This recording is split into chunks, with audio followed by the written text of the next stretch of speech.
I was at this company, BladeLogic. I had gone 18 months, Michael, and I hadn't sold a thing, nothing. Okay, so this is a real intense environment. Hi, I'm Michael, founder of Cohen, and this is the Winwire, where we hear stories from industry leaders about their transformative career moments, including deals that shaped entire companies. Today's guest is Richard Rivera. Richard is a sales powerhouse, having led teams at software stalwarts like Dialpad, Fuse, and Medallia. After more than 2 decades of mastering complex selling, Richard finally codified his secrets in his new book, The Champion Sell, where he shares his proven blueprint for developing authentic buyer relationships to close big deals. Richard and I dove into his personal sales journey from struggling newbie at BladeLogic to record-breaking deal closer, and talked about some of the pivotal moments that shaped his career. He's an engaging storyteller and thinker, and I love both exploring those stories and hearing his wisdom on how to put people and relationships at the center of everything we do, and win more in the process. Without further ado, our episode with Richard. Richard, welcome to the podcast. How's it going, Michael? Thanks for the invite. Of course. And, I wanted to have you on regardless. You were on the target list, but of course, you also recently wrote a book, Champion Sell. We'll come back to that later, and we'll talk about some stories today that might connect right into it. But given you've been in so many legendary sales organizations, from BladeLogic to Medallia, I know you were wrestling with a few of your marquee deals to go talk about. Yeah, absolutely, dude. And listen, with everything you're doing in the Winwire and Cohen, your software platform, and correct me if I'm wrong, you're essentially curating stories in the field, these value customer stories, and you're curating them and you're integrating them into not only the systems and the processes and the CRMs, but you're also integrating it into the kind of the go-to-market process in the day-to-day. So I love the Winwire and I love the podcast for that, because as leaders, we do tend to get really caught up in our processes and our methodologies and our playbooks. But at the end of the day, when we lead with the empathy of this dynamic between the seller and the buyer, we find ourselves maybe changing some of our priorities and approaches. And in the book, in where I talk about emotional connection being one of those 5 elite habits and the foundational habit, when you think about your value proposition, and even what you're doing in the podcast of bringing the stories to the front and getting them integrated into the day-to-day mindset, that's really what emotional connection's about. And in the book, I talk about customer stories, one of the most powerful tools that we have to do that. You think about when you're telling a story, you are disarming a buyer because first you're creating familiarity with them. It's not about your pitch and your product. You're disarming them, which is critically important in the survival brain, and you're getting them familiar about the topic. And then the content of the story itself, when told right, it becomes this relevant and relatable connection that they now have to you. Without having that emphasis of emotional connection, it actually sends a lot of your conversations and your deals sideways, because you really never made that connection. And so way before we even can imagine having a champion selling on our behalf, we've got to get that connection. There's no more powerful way to do it than these stories, these relatable, familiar, and relevant stories. So good on you on what you're doing with Cohen. It's always super impressive to me when I see entrepreneurs start companies and then resiliently follow through. I can tell how passionate you are about it, man. So keep it up. And so, you asked me to talk about my favorite story or most impactful story. I told you there was 2 that were so career changing and life impacting for me that I could not talk about them both. So I'll try to be concise. But to your point, just to understand how I kind of relate to this as a rep, I was at this company, BladeLogic, where a lot of people have heard about this, and I had gone 18 months, Michael, and I hadn't sold a thing, nothing. Okay, so this is a real intense environment. The level of sellers, but even the level of leaders, frontline, second line managers, I have never seen anything like it since. You could learn from everybody. So we would go on these QBRs where we would all be in a big conference room for several days. And our leader, John McMahon, who obviously people know him as a go-to-market leader and a business leader, but he's one of the best teachers I have ever seen. And my confidence was dwindling, dude. All right. 18 months is a long time, man. Okay. Well, how were they even keeping you at this point? How were they even deciding to still keep you on board? How did you convince them? It's called grace and empathy. Okay. And I'm serious about that. A lot of people I've heard talk about McMahon, and I'm talking about him because you cannot be successful, like really successful in life, without leaders investing in you and making a big impact somehow. But he had this reputation of being this intense, hard ass kind of guy. And certainly he's a tough dude, but man, the level of empathy of going into a leadership role and never forgetting what it was like to carry that bag on a daily basis, what it was like to be a rep. He walked in the room teaching, and he walked in the room with a standard of excellence. However, he walked in the room with empathy. I just got to a point where my confidence was just so low that I actually resigned. Called him up, and I was like almost in tears, man. I'm freaking out because this is a big decision. He had more confidence in me, and then he told me the 2 or 3 reasons that I was going to be successful, and he invested in me to keep going. The other thing, though, there was 2 things that really turned my confidence around.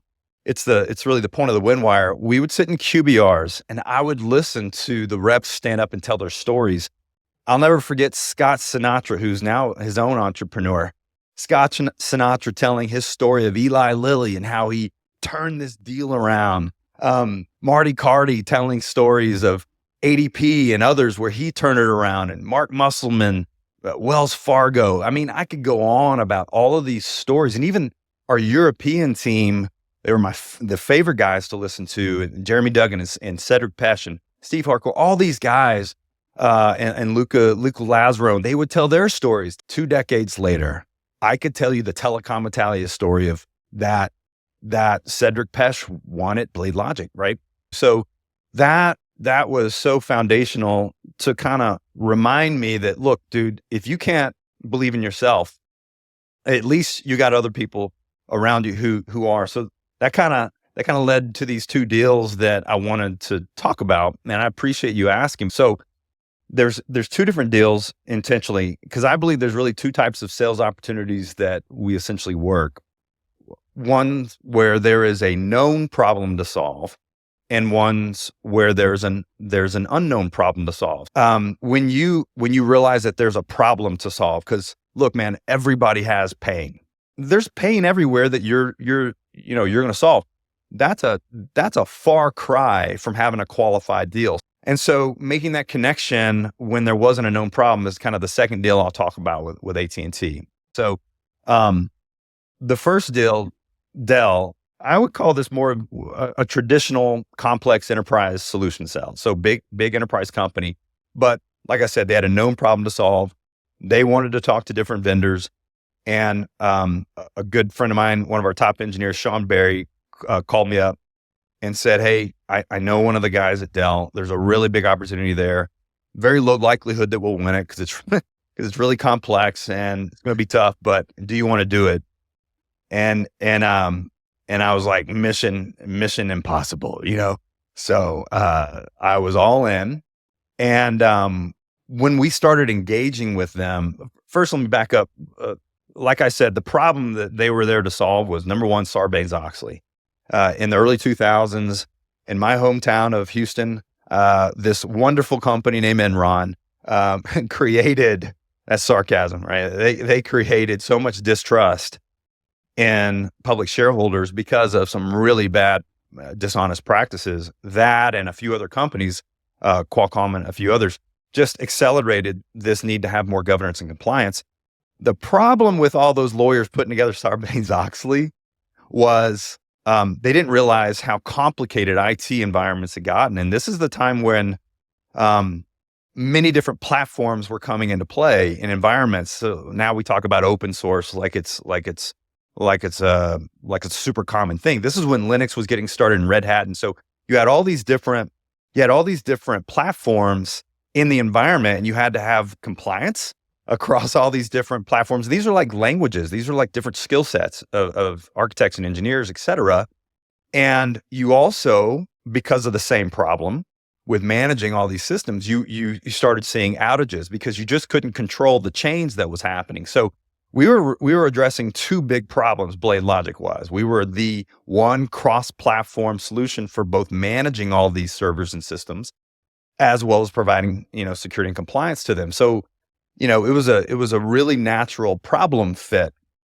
However, the selling environment that we walked into, and this is why it's my aha deal, was so intimidating because these directors that we walked into the first meeting and it's like 10 directors sitting around a table. And what I mean by directors is the team that owns engineering, the team that owns architecture, the team that owns applications, the teams that owns security, the teams that own compliance. All of the power players for Dell were all sitting in the room.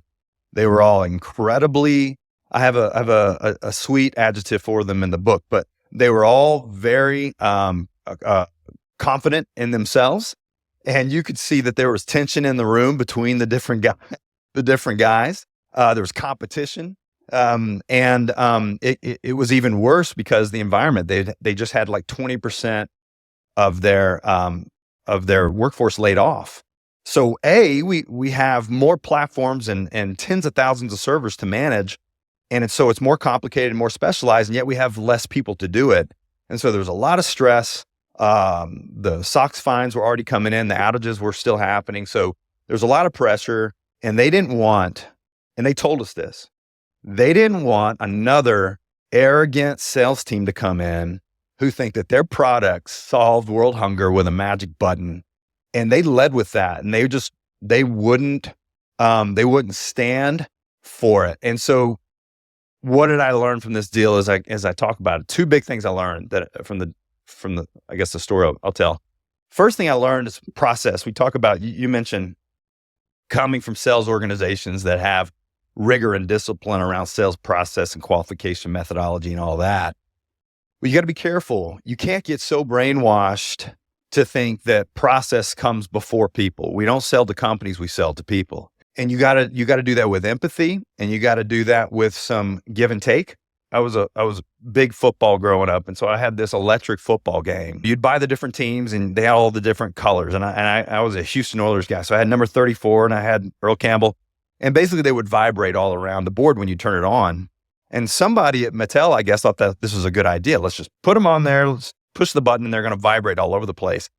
And that's like not having a sales process. All the best players on the field, best technology money can buy, and yet we have total chaos in terms of where we're going. The second purpose of a sales process is to be aligned to the buying process, right? If you don't have a baseline of, look, this is what we believe is a good practice, then really all you're doing is just completely doing business the way they want to. And that's not always best. But John McMahon wasn't one of these inflexible binary people. And Dell said, look, we don't care about your sales process. We don't care about your commissions. We don't care about your quarter. We have to solve these problems, and it's all about us. And I had this PowerPoint presentation that had been prepared, and the marketing team kind of like made it pretty and made it extra nice for Dell because everybody knew about this meeting we were going on.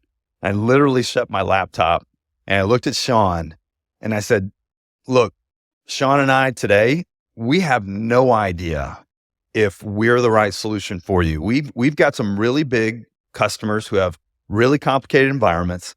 We have no idea, guys.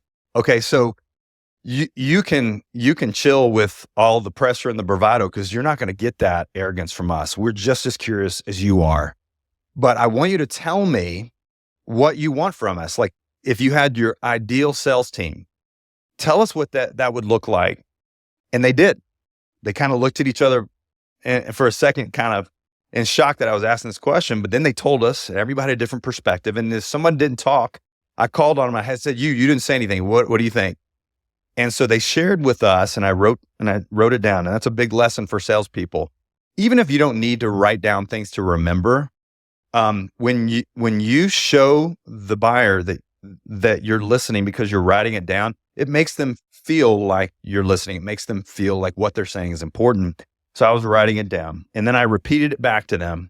And I said, Sean, anything else that you can think of? Because I know You were a sysadmin. You were in their shoes. So I said, okay, folks, is this the plan? Are we agreed this is what we're going to do? They said, yep, sounds good. And I said, Sean, let's get into the product, and we're not going to give you a canned demo. And so I got to say, I feel like we really built champions. So in the book, I talk about these champion milestones, and it's really, really critical that salespeople understand not only is it super, important to build a champion, but how does that human being come to this place of putting their political capital, the reputation, the credibility on the line for you, a stranger they never seen before? How does that happen? They go through these milestones sequentially. All human beings do, and it's actually more associated with our psychology than it is business.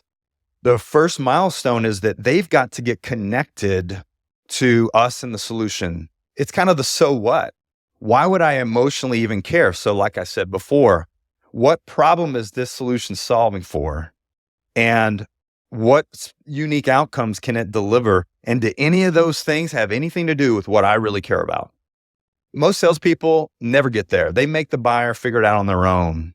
And so part of that is through messaging, but it's also mindset. John Kaplan calls it an outside-in mindset. I walk in the room and I'm going to put my product, my differentiation, I'm going to put it over the side in this bucket here. We're going to come back to it. But before we get there, let's just figure out if there's a connection. So that happens over the first few interactions. So when they're really connected to the value proposition, then they go through a milestone of commitment. So for Dell, in those initial meetings, I was just trying to get them connected to it, because in their perspective, they figure we were lying about 80% of what we solve for and 80% of what we do anyway. And it's not that we weren't lying. It's just that what we were solving for was very complicated. And the truth was, both us and our competitor Opsware, which is the Mark Andreessen, Horowitz story, we both struggled to deliver on all of the different things that we said we could. But from their perspective, if we could just deliver on a few of the most important things, that's all that mattered. And so that's all we focused on. And they got connected to that. And quite honestly, even though we went through a lengthy sales process, I feel like a lot of those guys had already emotionally made that decision, that they were really trying to validate us. Like I said, I learned a couple of things. The first thing I learned was this alignment of process. We had to gel this process, and I'll kind of give an example of that in a minute. The second thing I learned was just the non-negotiable power and purpose of champions. Because the more people we would meet and trying to get their commitment, we started finding these, what we call enemies, people who were actively sabotaging, going with us. They actually wanted to do it themselves. They wanted to build it themselves. They believed they could do it with kind of red hat tools and things like that. All those things were just going to perpetuate the problem even more. And so, are there any moments where you even remembered encountering those enemies, or how do you see them in the wild? Well, listen, here's the number one factor for this deal.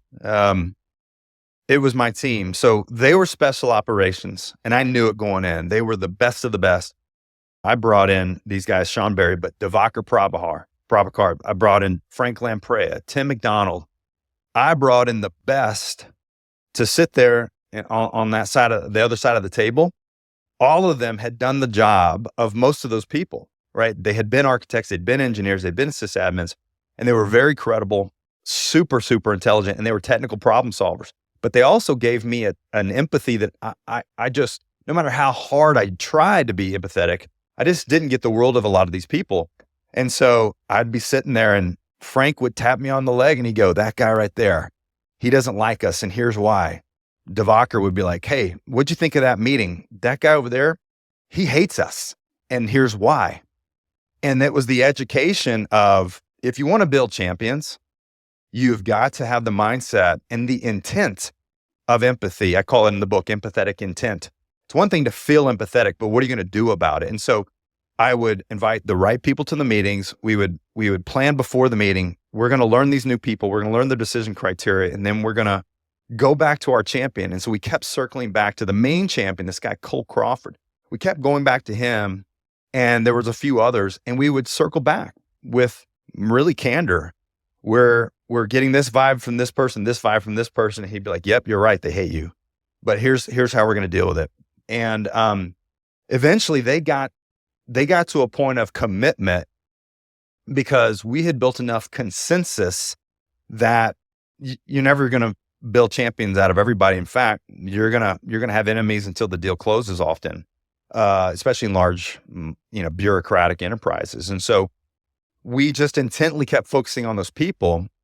And then that special operations team I told you about, they convinced me that our sales process was arbitrary.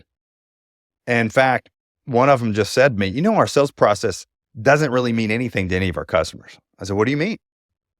It's arbitrary. It is just this set of stages that we made up, but all that really matters is that we feel like we're in control and we're aligned, because these guys wanted to go right to a proof of concept. Well, in our sales process, that was one of the last stages.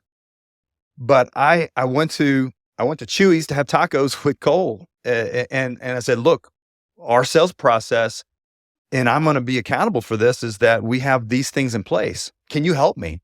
He goes, man, I totally get that, but that's not going to happen here. And let me tell you why. And if you need me to, I'll talk to your manager. I'll put it in an email. And I said, I may need you to do that. And he did. And he talked to my manager, Richard Dugan, and he explained why we had to do this proof of concept early.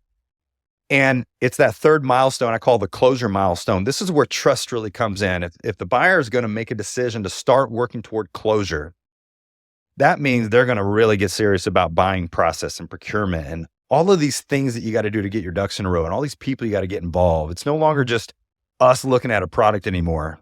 So to get to that milestone of closure, they've got to reach a state of trust. We were going to have to prove our competencies, and we were going to have to do it in their environment. And so that special ops team of mine, like I said, a lot of times you build technology that's really impressive, but it still can't do everything that you want it to do. And just as long as you're honest about that, most enterprises would appreciate that. But there was a couple of things that were non-negotiable decision criteria. They would have killed the whole deal. So my guys stayed up all night long in a hotel, and the guys at Dell probably shouldn't hear this, but they stayed up all night long coding. That code got into our core product moving forward.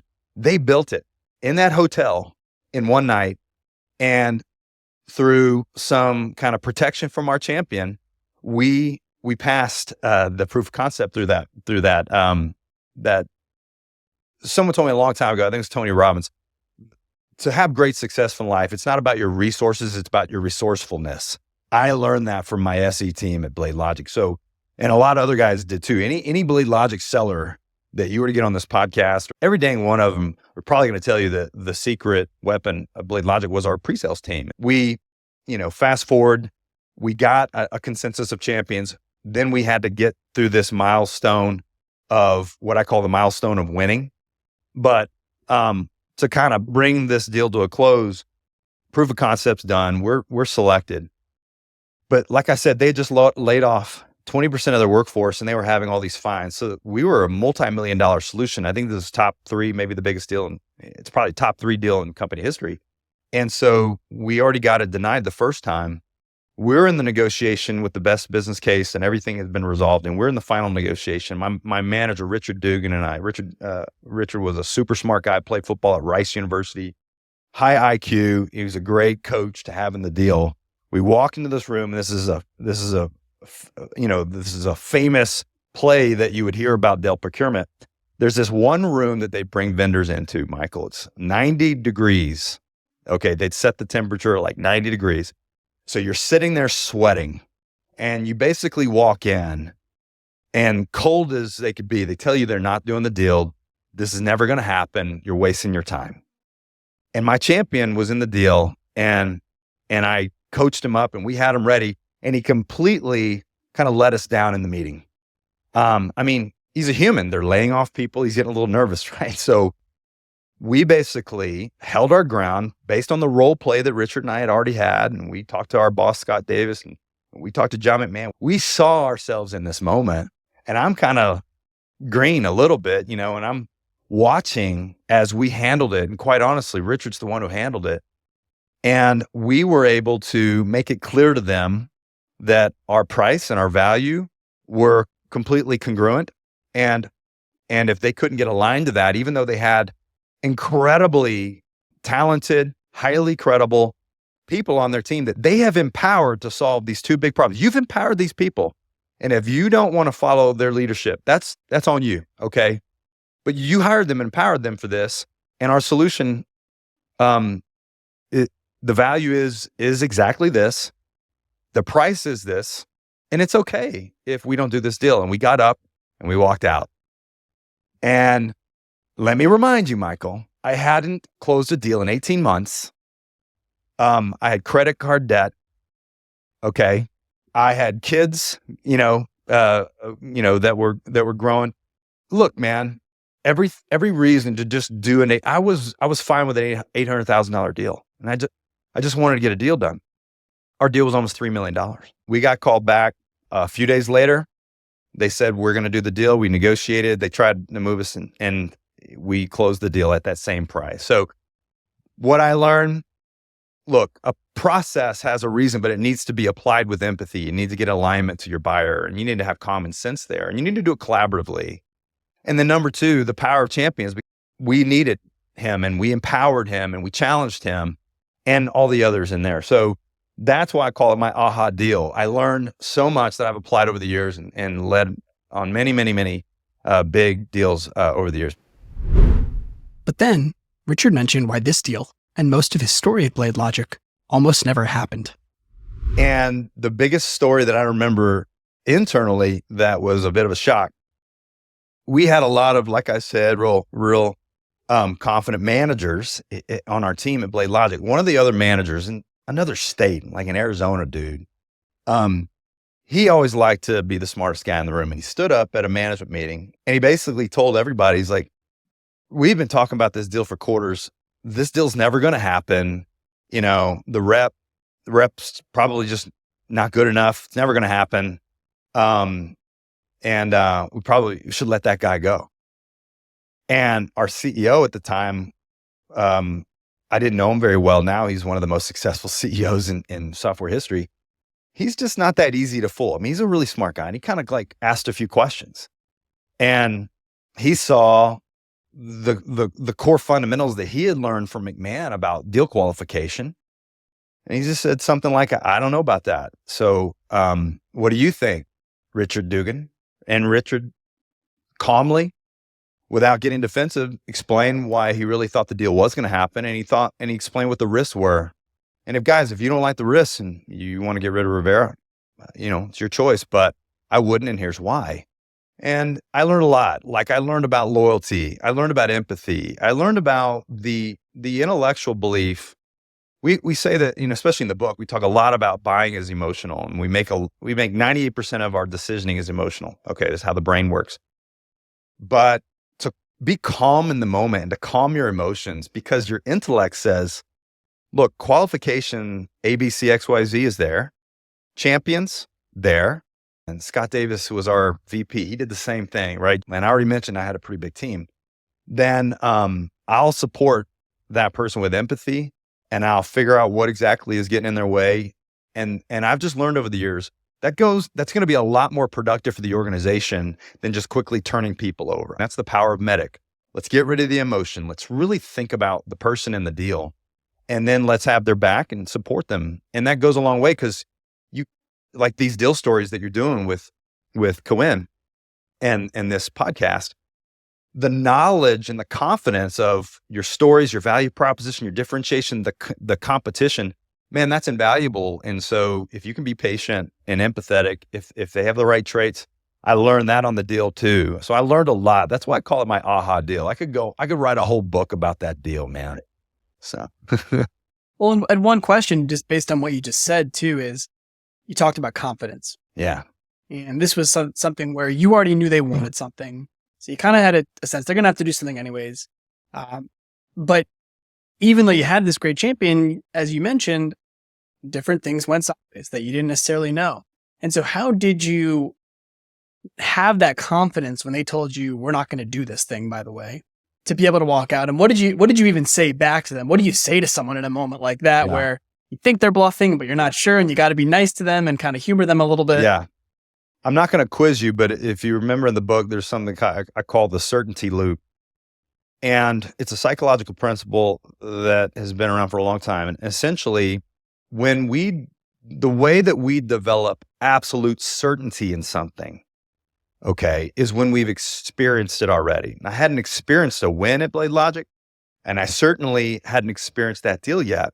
But the certainty loop starts with, it's kind of like a circle. If we believe there's a lot of potential, we'll have a higher energy of action. We believe there's lower potential, we'll have a lesser energy of action. I hadn't had any results at BladeLogic.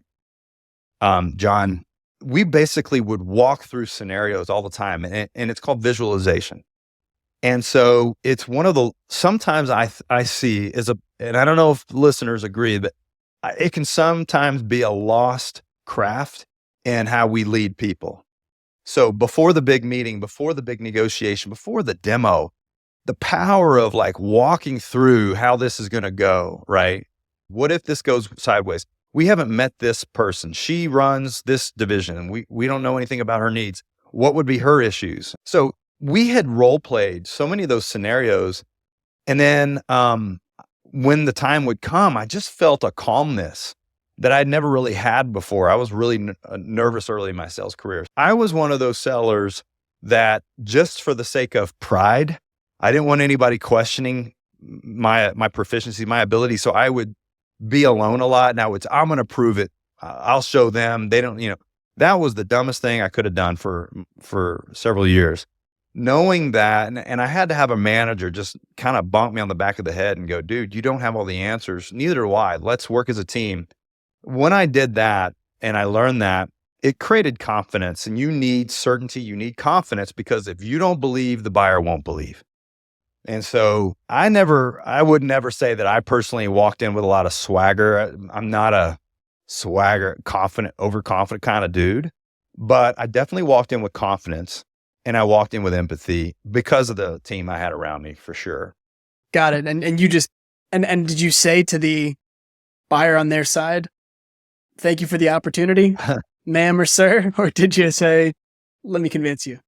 No, I mean, they made it clear, you're not going to convince us. They taught me how to sell. That team, we say we had a champion. It was really 5 or 6 guys. They taught me how to sell, but they knew I was open.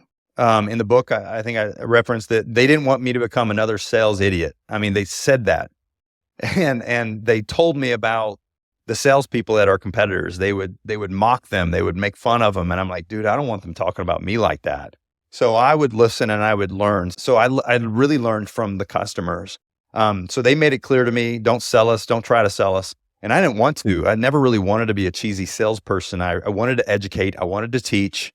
I'll tell you about this other deal in a second. But like even at Dialpad, this is a company who had never done more than probably, $100K deal. But I hired a guy that I just believed in Kelly Free. And he and I had been through this on a Southwest Airlines deal at BMC. We both had certainty and confidence. We saw a $1.5 million deal at WeWork. We confidently believed it. We saw it because we'd been there before. We had certainty. And we literally turned a $100K deal. Kelly and the team turned a $100K deal around into a $1.5 million deal, the biggest, transaction they'd ever had. There's so many stories like that at every company I've been at. Let me tell you something. There's nothing more impactful to a seller than certainty.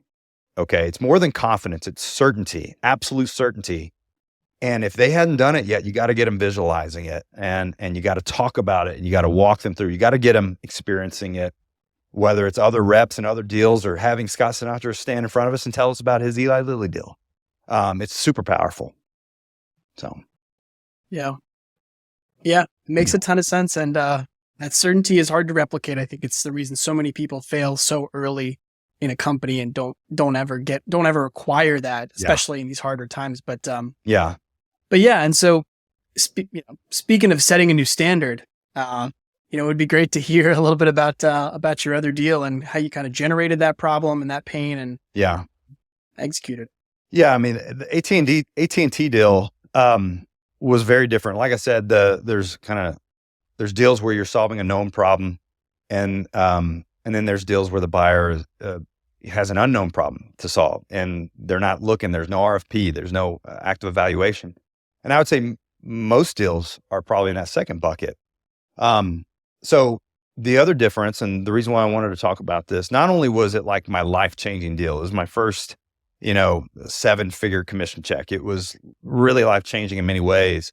But the difference was it was more of a global account. When we got acquired, so the importance of the BladeLogic deal was it was right after the IPO. And I know one of your other guests talked about kind of the importance of IPO timing and what he did at ServiceNow pre-IPO. Well, post-IPO, it's really critical that you immediately start hitting the number, because there's a lot of stories in tech where they just take a dive. And so this was really stressful time for us. So you're in survival mode to get the deal done post-IPO. So AT&T was post-acquisition. We had an IPO and then we got acquired for about $900 million by BMC. And so this was really cool because I learned the commercial power of technical leverage. Okay. What I mean by that is the power of the leverage of acquisition. When you're at a bigger company and you acquire multiple companies and you have a multitude of technologies, whether it's an integrated platform or not, time has proven that there's an enormous amount of potential leverage and value in that. It's just not always as simple as we think. And so AT&T, they asked me to take on this global account, this really big, huge global account. And there was no expectation really. It was more of like hey, last guy didn't have any success. Let's see if you can have some success. So it was really interesting to me because from what I heard, it just made sense that there would be opportunity for us. And I didn't really understand why there wasn't. So I interviewed the outgoing team and it was pretty clear. They were selling in the traditional sense, which is I have a product or a set of products. Each one has its own set of value differentiators and unique capabilities. And I'm going to demo it and make sure you understand it. And you figure out where it's going to fit. And you tell me whether or not you want to move forward with it. And I'm just going to go down the list. And so with all due respect, that's kind of how they were selling to the account. They were just going down the list, essentially selling as if they were a one product startup. And in our first meeting, that's what they did. He gave me this, he sent me this list. I talk about this in the book. And I said, "What's this, man?" And he says, "This is our account plan." And I said, "This is a list of products." He's like, "Yeah, well, the second page, there's an org chart and this is the list of products. And these are all the people that we've pitched all these products to. So we've kind of like pitched them all. There's a couple left on the list. So good luck, man. Maybe you'll do better than us." And it was like this almost arrogant, like if you sell anything, it'll be because of us. We teed it up for you. And I immediately knew that, look, I don't know a whole lot about global account management. I'd never done this before, but I knew that just through like 5 minutes of study, that AT&T was going through this massive, massive initiative. They actually had a name for it called One AT&T. I didn't see that type of problem alignment, emotional selling was happening. And so we got really curious. And I said, "Look, just give me a team that to help me and make sure that they're highly intelligent." I said, "Give me high IQ and EQ." And this is like 1995 was in the book EQ, Emotional Intelligence, came out. And so I'd learned about it recently. And I was like, yeah, I need guys with EQ and really high IQ. So they gave me Matt Mathis in Atlanta and Sean Walters in New Jersey. And so AT&T had a big managed service, multi-billion-dollar business out in the Northeast. And then they're singular in the whole Southeast, multi-billion-dollar business. And so Matt and Sean kind of took those respectfully. And then I basically took procurement executives and the whole West. So SBC and AT&T, kind of the central and West time zone. And we basically just put a plan together. I went and met with this executive in the book I call Brick House, like the Commodore song, but like literally was a brick house, 6'2", 250 pounds, flat top.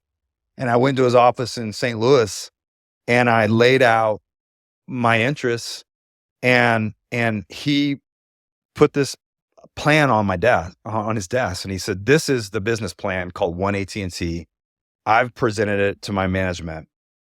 And he's like, "Look, I don't really know if there's a solution for you out there. You're going to have to go meet with these people. And it's going to have to, my only coaching to you," this is the only coaching he gave, "if you're not really talking to this One AT&T plan, then no one's going to listen to you. Okay. So just, you can do whatever you want, but just don't waste your time." So he definitely wasn't coaching me deeply. He was just kind of giving me that heads up. It was really cool of him. And I said, I'm a little shocked and surprised that you just gave me this. We just met and we haven't even talked about technology or anything. And he he said, look, between us, I'm not a big fan of CA. I don't like their rep. I don't like their management. I don't like that. They're not a partner. And imagine, he said this, imagine, and he'd worked there for, dozens of years. Imagine integrating and merging all of these multi-billion-dollar telcos and the complication, technically, politics, business. Imagine doing that. And then also having vendors who are a pain in your ass or vendors who make life harder, both technically and commercially. So look, I'm not making a formal initiative about this, but look, if I could consolidate and get real partners, that would be value to me. And I thought to myself, this is not going to be a technical sell. This is not going to be about demos and proof of concepts. But I basically got our team together, and this is where it felt like coaching football. And I was a football coach. And so we would sit there and we would strategize the contingencies and we would talk about all the different players and matchups. And like I said, I had a really smart team in Matt and Sean, and we sat down with this plan. And all I said in the plan is, guys, just do whatever you can not to sell and pitch tools. It's never going to work. Let's just go find champions that believe in us and get committed to us for their reasons. And so we did that in parallel to this 10-month journey I had with procurement executive leadership to constantly, have a feedback loop and get aligned to their priorities. We built champions out of procurement. This was a major learning. A lot of people would always tell me in sales, procurement's the enemy. And the procurement team, her name was Ann. She was the leader. They just wanted what was best. I mean, these people had worked for this company for decades and they wanted what was best. They were concerned about the mergers and they also felt the pain of all these vendors. And we built a commercial business justification. But at the end of the day, there was a commercial agreement for about $50 million, 50, okay? Biggest deal in BMC history on our side of the business. And so I wasn't intimidated about the size. I had been there before. I had certainty, but we also had built champions in multiple divisions, and Sean and Matt were pros, and freaking Sean Walters is the chief revenue officer of Datadog. Okay. Matt is an executive. We learned from each other with this cadence, and it just wasn't your typical software demo deal. It was a business deal. We had multiple people who came together. And if I'm going to land this plane, it's going to get a little painful. And so we're at the end of the year and I'm in my accelerators and I'm talking, we had still maintained like big 17% type accelerators. And so if this deal closed past midnight, then my commissions and my team's commissions would be substantially lower because that would get us into the new year. And it's a bittersweet story. I'm not complaining. The Lord has taken care of me in many ways, but let me tell you something. We sat there, Luca Lazarum flew in from Italy. We sat there at headquarters for 8 hours after being there for days with a strategic plan with best practices and all these guys. And we're sitting there with PwC, the auditors at the freaking fax machine, dude. And we're at headquarters in Houston for BMC. And the deal came in, I think at 12:04. So 4 minutes into the new year. And Matt and Sean, the whole team, I think 49 people made big money from this deal. It was a really big deal. It was super important for us as a public company because it supported the earnings call that our CEO was about to have, and that really created a great earnings. And so the deal came in 4 minutes into the new year. But would I have done anything differently? This leads to my biggest advice for sellers that I always tell them when they're kind of getting started and I'll give you this advice because I know you got a beautiful baby on the way. Dude, manage your expenses. Keep your expenses down. Don't stress. Don't get yourself into a jam where you're so stressed about the next paycheck that you do unnatural things, not only in your job, but also at home with your family. And so I had gotten to this more comfortable state. Expenses were managed. It was a blow for my whole team. We were beyond bummed out. They still made that phone call the next day. And guess who they called? Hey, CA, you are out. And that was probably the sweetest phone call I got from my champion, letting me know that he made that call. And in the end, those 4 minutes of lost commissions gave me riches across my career and learnings. After reading his book and talking to Richard for a while, I noticed something really curious about his interactions with customers. It almost seemed like, contrary to what other people experience, Richard's customers actually wanted to coach him and make him better. So I asked him why he thought that was. I've mentioned this before to some folks, but in game theory, you have players that are either playing a finite game, like baseball, right? There's 9 innings, whoever's winning by the end of the 9 innings, that's the winner. It's a finite game. Like in sales, you got a quota, there's a year, there's a finite game. Then you have the player in the infinite game. That's like the Cold War. Like it's going to go, there's not a finite win or lose in a war like that. Same thing in business. An operator in a company is trying to merge these companies that just came together. They're trying to lead digital transformation, right? They're trying to improve profitability, right? That is the long game. All right. That's the infinite game, in other words. So sales has a natural conflict between buyers and sellers, all right? Because buyers are playing the infinite game. That's a totally different game. And then as sellers, we're playing the finite game. None of us are wrong. That's just the reality of our situations. But if organizations, in parallel to getting their people passionate about their products and their core differentiators and all that kind of good stuff, but if organizations spent just as much of their resources and energy getting their teams completely aware and empathetic to the situations that our unique buyers are facing, whatever our product or service does, there are certain problems that it's solving for. And we get them like really intimate into that understanding.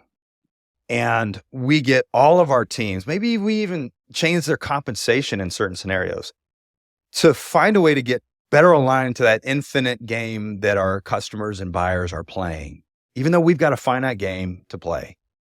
That just the effort and the intention of that, I think that we'll find ourselves having far more successful cultures and far more successful, business outcomes. I knew what I didn't know, and I wasn't afraid to ask questions.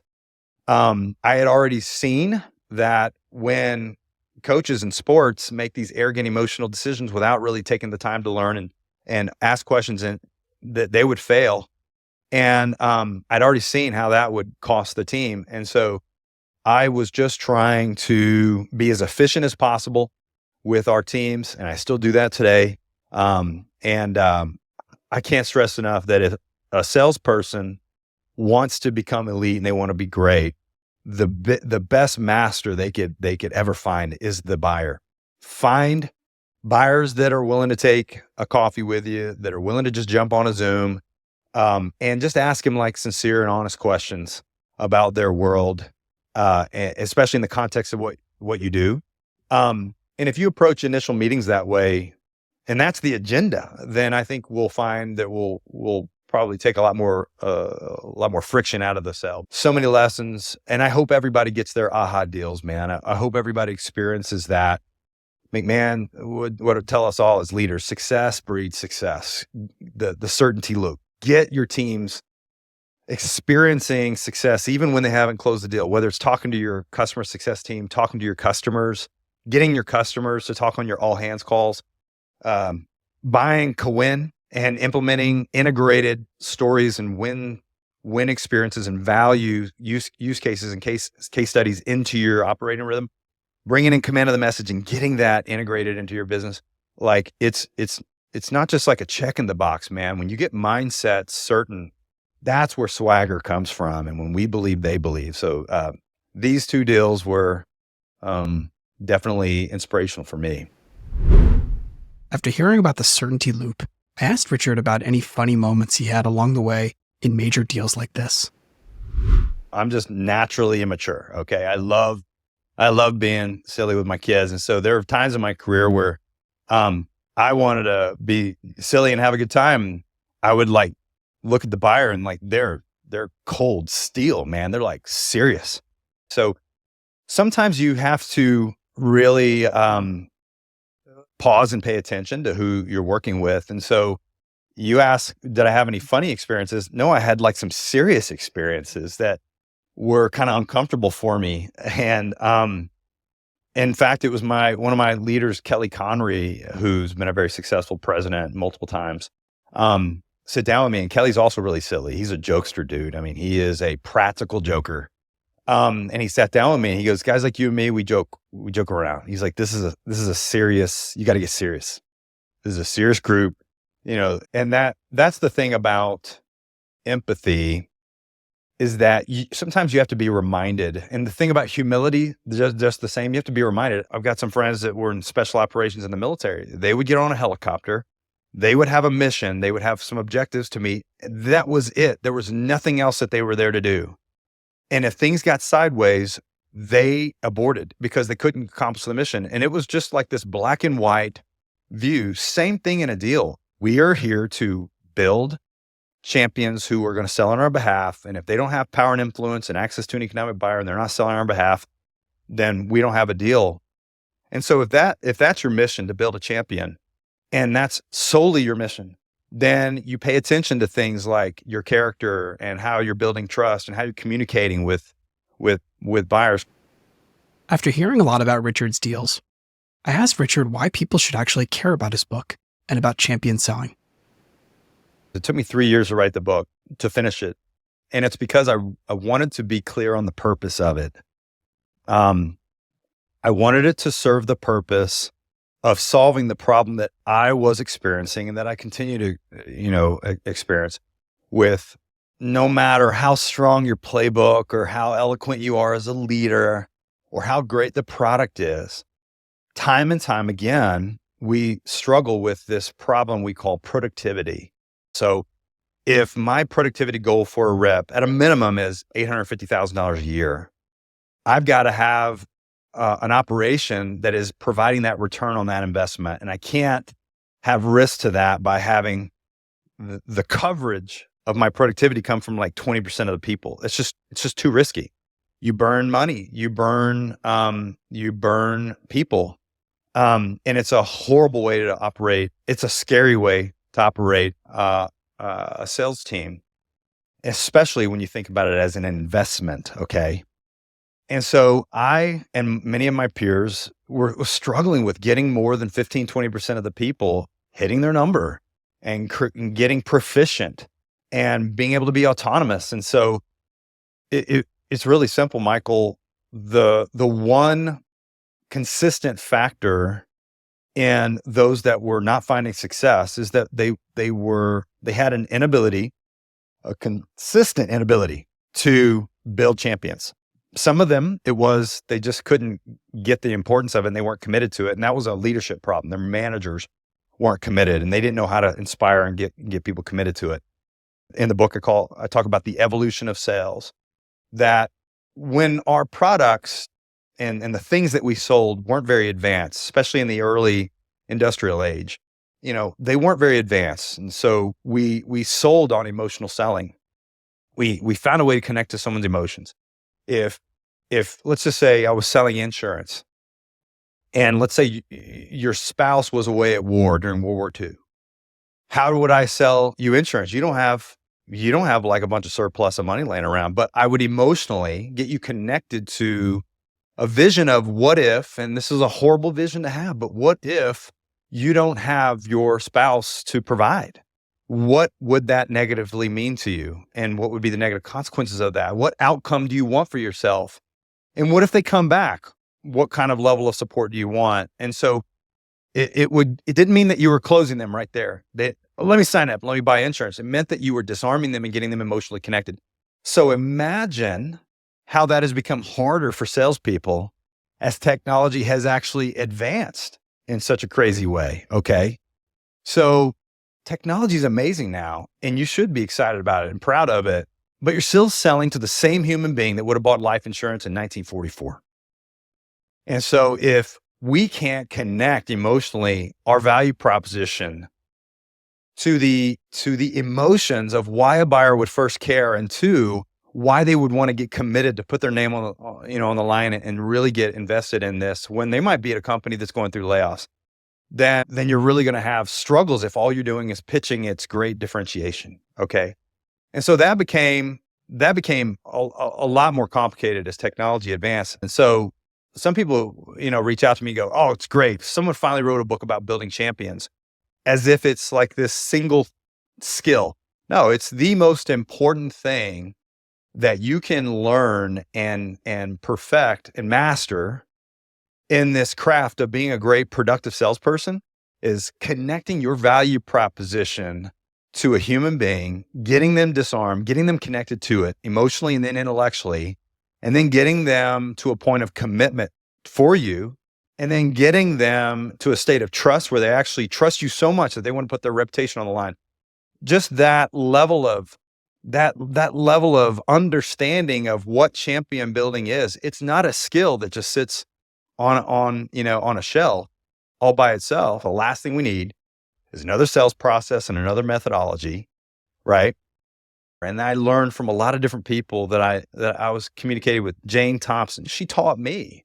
I've led a lot of people like that. Okay, Amy Gustafson, Keith Hoskison, Matt Mathis. I felt like by writing the book, I was fulfilling my part of my purpose on this planet, right? And I know that sounds junky, but man, that's how I think about it.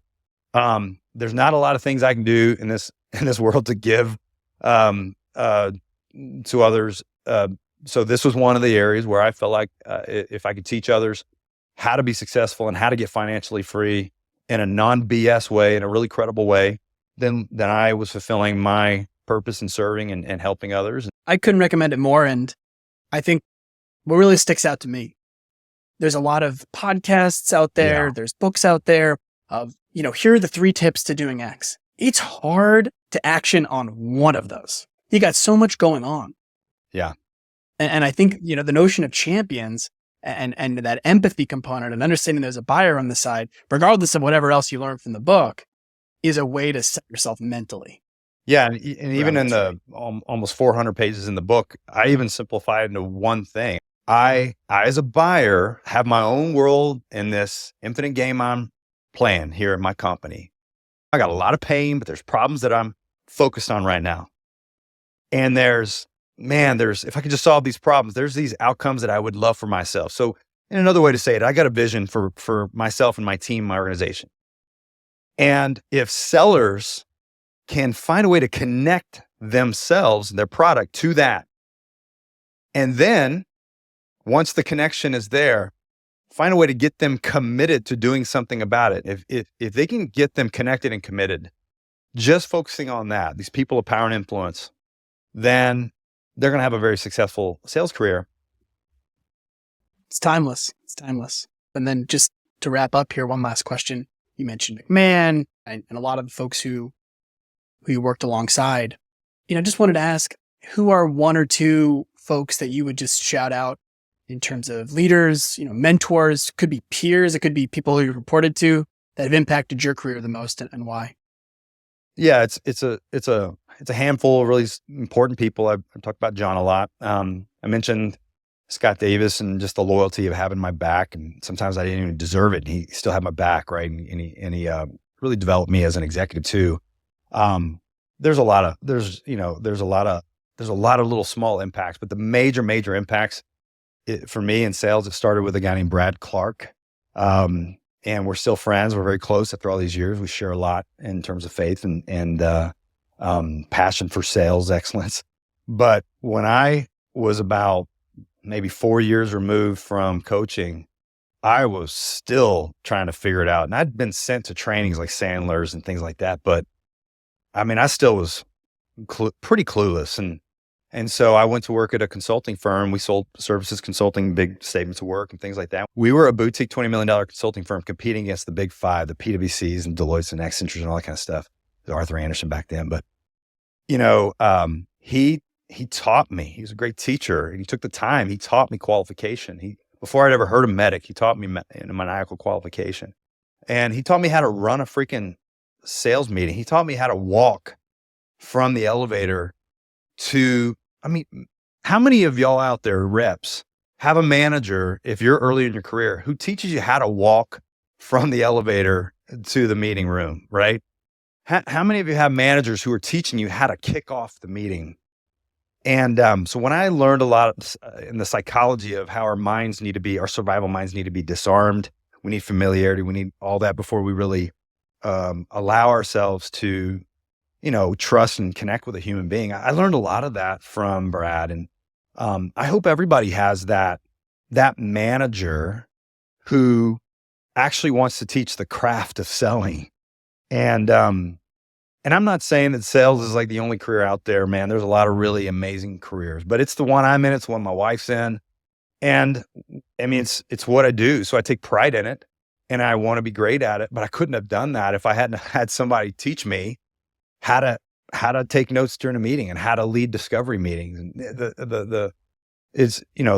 the benefit of having somebody like Brad in my career, I just challenge all those frontline managers today who are in that first job, even the second lines who kind of move from first line to second line really fast.